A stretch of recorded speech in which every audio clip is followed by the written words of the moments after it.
বাংলাদেশের জ্বালানি খাতের আকাশে জমে থাকা অনিশ্চয়তার মেঘ অবশেষে কাটতে শুরু করেছে। দেশের অর্থনীতির জন্য এক বিশাল স্বস্তির খবর নিয়ে চট্টগ্রাম বন্দরে ভিড়তে যাচ্ছে রাশিয়ার ডিজেলের একটি বিশাল চালান। দীর্ঘদিনের ডলার সংকট এবং আন্তর্জাতিক ভূ রাজনৈতিক অস্থিরতার কারণে বাংলাদেশ যখন জ্বালানি নিরাপত্তার সংকটে ভুগছিল, ঠিক তখনই এই রুশ তেল আমদানির খবরটি দেশের শিল্প কারখানা, পরিবহন খাত এবং সাধারণ মানুষের জন্য এক নতুন আশার আলো নিয়ে এসেছে।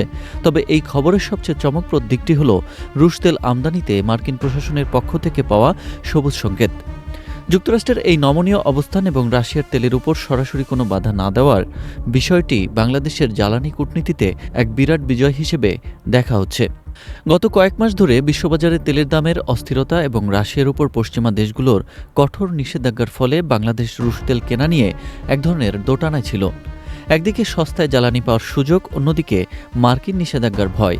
এই দুইয়ের চাপে পড়ে জ্বালানি আমদানিতে কিছুটা ধীরগতি লক্ষ্য করা যাচ্ছিল। কিন্তু সম্প্রতি ওয়াশিংটনের পক্ষ থেকে স্পষ্ট করা হয়েছে যে নির্দিষ্ট প্রাইস ক্যাপ বা মূল্যসীমা মেনে তৃতীয় কোনো দেশ যদি রাশিয়ার কাছ থেকে তেল সংগ্রহ করে, তবে তাতে যুক্তরাষ্ট্রের কোনো আপত্তি নেই।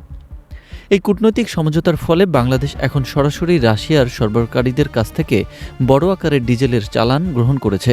চট্টগ্রাম বন্দরে এই জাহাজ ভিড়লে দেশের বর্তমান ডিজেলের মজুদ এক লাফে কয়েক গুণ বেড়ে যাবে, যা সামনের শেষ মৌসুম এবং শিল্প উৎপাদনের চাকা সচল রাখতে কার্যকর ভূমিকা রাখবে। চট্টগ্রাম বন্দর সূত্রে জানা গেছে, আমদানিকৃত এই ডিজেলের মান আন্তর্জাতিক মানদণ্ড অনুযায়ী পরীক্ষা করা হচ্ছে এবং এর মূল্য পরিশোধের ক্ষেত্রেও বিকল্প কারেন্সি বা মুদ্রার ব্যবহার করা হয়েছে, যা বৈদেশিক মুদ্রার রিজার্ভের উপর চাপ কমাবে।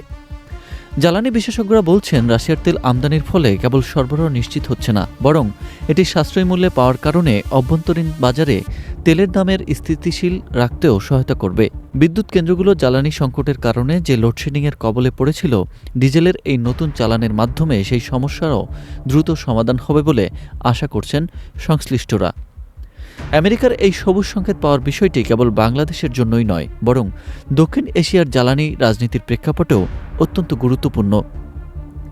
ভারত ইতিমধ্যে রাশিয়ার তেলের সবচেয়ে বড় ক্রেতা হিসেবে আবির্ভূত হয়েছে, আর এখন বাংলাদেশও সেই পথে হেঁটে নিজের জ্বালানি নিরাপত্তা নিশ্চিত করছে। রাশিয়ার এই ডিজেল চালান চট্টগ্রাম বন্দরে পৌঁছানোর পর তা দ্রুত পাইপলাইন এবং ট্যাঙ্কারের মাধ্যমে দেশের বিভিন্ন বিপণন কেন্দ্রে পৌঁছে দেওয়া হবে। সরকারের এই সময়োপযোগী সিদ্ধান্ত এবং সফল কূটনৈতিক তৎপরতার ফলে দীর্ঘদিনের জ্বালানি অনিশ্চয়তা কাটতে শুরু করেছে, যা 2026 সালের বাংলাদেশের অর্থনীতি প্রবৃদ্ধির গতিকে আরও ত্বরান্বিত করবে।